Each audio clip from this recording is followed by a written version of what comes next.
And Michelle, what kind of backlash are we expecting from this announcement?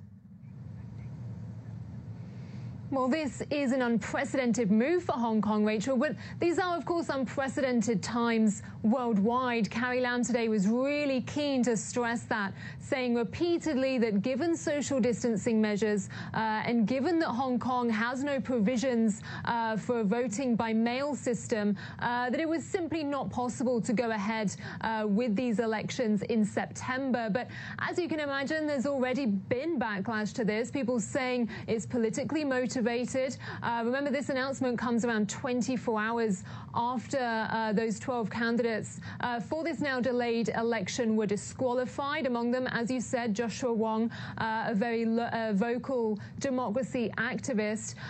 So to its critics here in Hong Kong, this was a politically motivated postponement. The government, of course, denies that. And it'll be interesting now to hear what reaction comes in from abroad too. Other places have, of course, delayed elections this year because of the outbreak. And again, that was something Carrie Lam was very keen to point out repeatedly during this very long press conference this evening.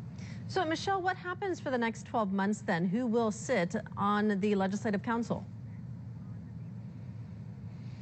Well, that's a very interesting point, and the only answer that I can give at this stage is that I don't know. Not even the chief executive of Hong Kong, Carrie Lam, was able to answer that. She instead said that she had to invoke an emergency law to make the postponement, and that it will now be China's parliament that will decide on how to fill the legislative vacuum caused by it.